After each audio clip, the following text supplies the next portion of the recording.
Hi, Vishal. Hey, David. Good to have you here. Yeah, good to be here. I'm representing IAB Hong Kong, and we're thrilled to have you be a member of our Leadership Lounge today. What has been the general reception to generative AI over the past 2 years? So it's been very positive. I mean, obviously, fueled by the popularity of ChatGPT back in 2022. But as we mature through and go through 2023 and now into 2024, now it's becoming a bit more focused and targeted, where organizations are really thinking hard on where it makes sense to deploy generative AI and where they can still use the traditional AI. Do you think that the worry of a lot of marketers saying that their jobs will be taken over, especially as content creators, by AI, do you think that's a valid worry?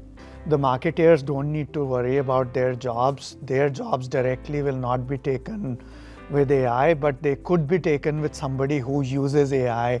And that's a cliche which a lot of people have been saying, but I think that has to be taken with some degree of seriousness, because the AI and generative AI provides you with such great power and tools at your fingertip, which can fast track the way you approach not only content generation, but various other functions within marketing. And I truly believe in that. Like, marketing is all about feeling the pulse of your audience, targeting the right customer with the right messaging.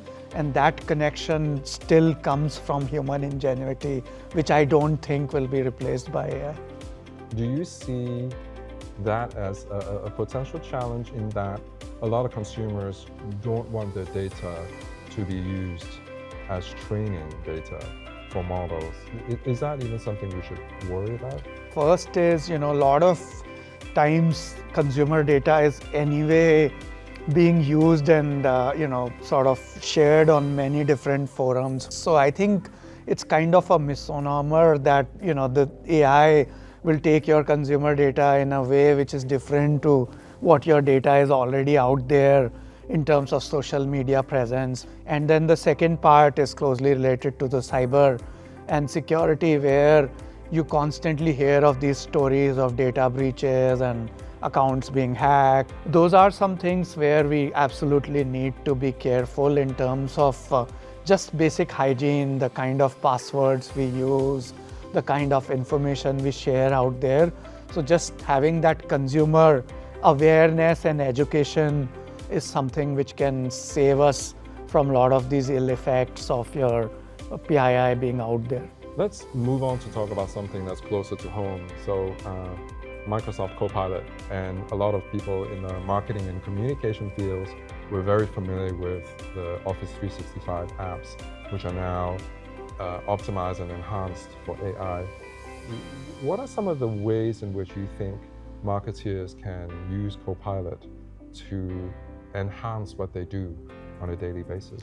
One of the things which separates Copilot from other solutions is it's already well ingrained into the day-to-day working habits of workforce. By using Copilot, they are able to do that and save significant amount of man hours, as well as give opportunity to people within the organization to collaborate on marketing campaigns. What are some of the ways in which influencers themselves should embrace AI? And in India, we've seen significant change with the growth of UPI and the payment interface. I mean, it's fundamentally changed the commerce in the country and how people interact. They are actually using generative AI to get like a sentiment analysis of how their users are interacting with their videos, what kind of comments they are sharing, what kind of likes, what kind of comments on their posts on LinkedIn. So as they are creating their new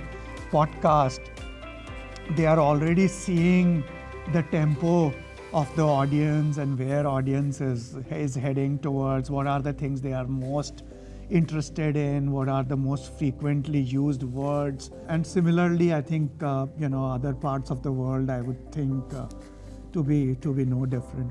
Thank you so much for that. Any last words of advice for marketers?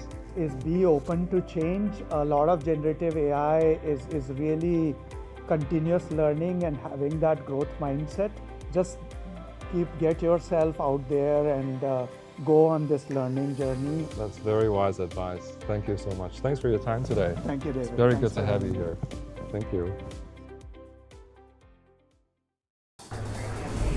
To do it again. One word I'd use to describe the South China Morning Post: Intelligence. Persistence. understanding.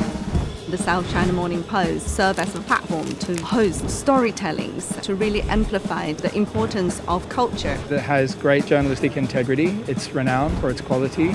Media partnership plays a crucial role for us to tell the story of Hong Kong around the world. I'm Edward Bell, Alpha Lau. Angel Siangle, and I work with the South China Morning Post.